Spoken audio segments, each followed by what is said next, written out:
With less than 2 weeks to go before the 2025 Ballon d'Or announcement, social media is starting to heat up. After a season full of surprises, redemption arcs, and sheer quality, the list of players with a real case is longer than we've seen in years. And with Lionel Messi now definitively out of the picture, it feels like we've entered a new era of football. One where the spotlight can't possibly belong to just two aliens anymore. Last year's award was already surrounded with controversy, and this year is shaping up to be just as spicy. Some people think Lamine Yamal has already proved he's the best player in the world despite being only 17 years old. Rafinha was leading the race for a good portion of the season, while other players like Vitinha, Pedri, Mbappe, and Mo Salah have decently solid cases to be made for them as well. It's the same cycle every season. Endless arguments, stats without context, context without stats, and bias basically everywhere you look. But what if I told you there was an actual method to uncover who really deserves it? The biggest problem with the Ballon d'Or is simply defining what goes into winning it. How much of the award comes down to team success? How much of it is based on personal stats? And are clutch moments as important as people think? These are the questions that fans run into every year, and the frustrating part is that there's no clear answer. According to France Football themselves, the Ballon d'Or is judged on 3 pillars: individual performances, decisiveness and overall influence, collective success and titles won, and sportsmanship and fair play. On paper, it might sound clear enough, but in practice, those guidelines are so vague they can mean just about anything. One year, it feels like international trophies are all that matters. Like in 2024, when Rodri's Euros run with Spain seemed to outweigh Champions League performances from other contenders. Other times, it's all about the numbers, such as in 2013, when CR7's 66 goals in a calendar year edged out Frank Ribéry, even after Bayern had won a historic treble. Then there's years where team achievements seem to matter much more than raw stats, like Luka Modric in 2018, rewarded for leading Madrid to a 3rd straight Champions League and carrying Croatia all the way to the World Cup final. And sometimes, it really just comes down to a storyline, like when the narrative behind Messi finally winning a Copa America in 2021 pushed him ahead of a dominant Lewandowski. The goalposts just simply move from year to year, which is why it's such a hard task to really decide who deserves to win the Ballon d'Or. But what if we could create a system to measure everything? The stats, the trophies, the stories, and combine it all in a fair way to finally get a solid answer. The first step is simple: assign weights to the 3 pillars we mentioned earlier. And to do that, we're gonna look at history.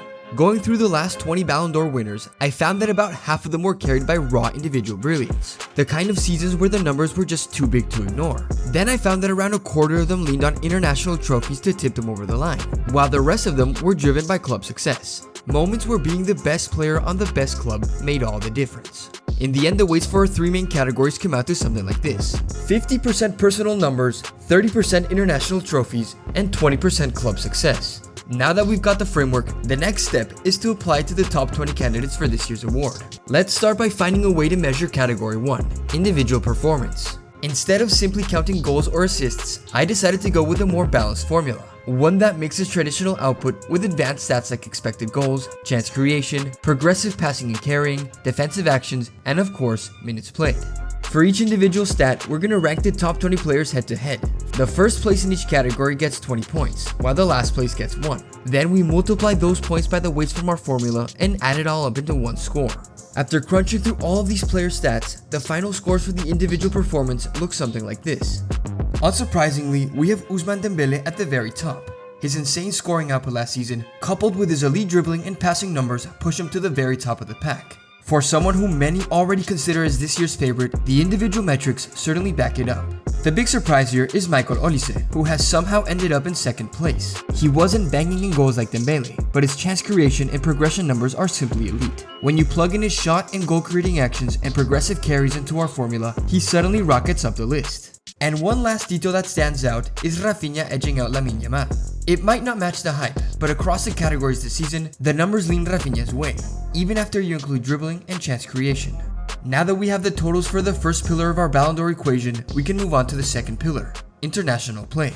And here's where it gets kinda tricky, because the only major international trophy this year was the Nations League, a tournament that obviously doesn't come close to the Euros or the World Cup in terms of relevance, but it's also the only thing we've got. So to measure this part, we're gonna award players points based on how far their team went in the tournament. 27 for taking the trophy, 23 for reaching the final, 19 points for reaching the semis, 15 for the quarters, and 15 for reaching the group stage.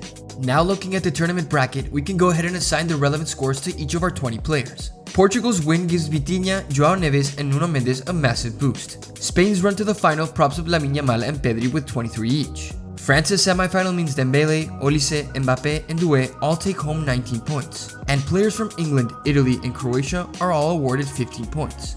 Now putting it all together and applying the weights, this is what our leaderboard looks like. Dembélé holds on to first place, but this time it's Lamine Yamal who jumps into second overall. Further down the list, Desiré Doué and Kylian Mbappe climb into the chasing pack thanks to France's semi-final points, while Portugal's title win launches Vitinha, João Neves, and Nuno Mendes into contention. But before we can wrap up our ranking, we have to compute the points for our final category, club trophies. The scoring here is very simple. 15 points for the Champions League, 10 points for your domestic league, 6 points for winning the primary domestic cup, and we cap the category at 27 to keep it standardized against the other pillars. When we apply that system to this season's results, things snap right into focus. PSG's historic treble maxes out the score for Dembélé, Doué, Vitinha, Hakimi, Mendes, Donnarumma, João Neves, and Kvaratskhelia. Barcelona's league and cup double puts Yamal, Rafinha, Pedri, and Lewandowski at 16 points. Salah, Kane, and McTominay each grab 10 from their league wins, while everyone else is left with nothing. Once you add it all together, personal brilliance, international play, and club trophies, the math lines up with the narrative. Ousmane Dembélé comes out on top. After years of injuries and inconsistency, he finally delivers the season of his life. Dominant stats, a treble with PSG, and the kind of influence that no formula can deny. Lamine Yamal's meteoric rise in Barca silverware push him into the top 3, while Desiré Doué's unique stat profile and long list of trophies surprisingly place him second. But in the end, the formula gives us a clear winner, because in 2025, everything points the same way. Ousmane Dembélé deserves the Ballon d'Or.